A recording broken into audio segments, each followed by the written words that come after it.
તો ગાઈસ જય શ્રી રામ બધાને અને આજનો વ્લોગ ચાલુ થાય છે અમારા ઓજેરાથી.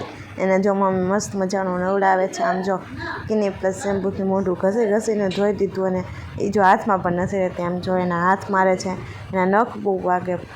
જો કેવું ઘસીને નવડાવી દીધું. પછી જો પાણી નાખીને ધોતા તેવામાં તો એ ભાગ્યું વારે. આમ જો કપડાં બધા ભીના કરી નાખ્યા ને આમ જો એના નખરા જો એકવાર આવું કરતું હતું એ અમારું ઓજીનું મમ્મી. પછી કે હું તને લૂછી દવા લાવવા નખરા નથી કરવા, બધાય કપડાં તે ભીના કરી નાખ્યા એમ કરીને મમ્મી એને લૂછી દે તોય નથી સખણી રહેતી. આમ જો કેવું કરે છે એ ઓજીડું કોઈને હાથમાં ન રહે એકવાર નવડેવું હોય એટલે.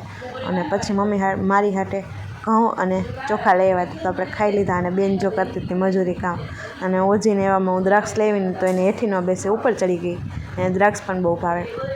ઓજીને બધું ફ્રૂટ ભાવે, ચીકુ ને સફરજન એવું ન ભાવે, પણ તરબૂચ ને દ્રાક્ષ ને સંતરા ને મોસંબી ને એવું બધું એને બહુ ભાવે. આમ જો અહીંયા નીચે મૂકીશ ને તોય એના હાથેથી લઈ લે અને કૂદકા મારશે. ઉપર રાખીશ ને તો એવું જ કરશે. એ જો એક ન્યા પડ્યું હતું ને તોય ખાઈ ગઈ.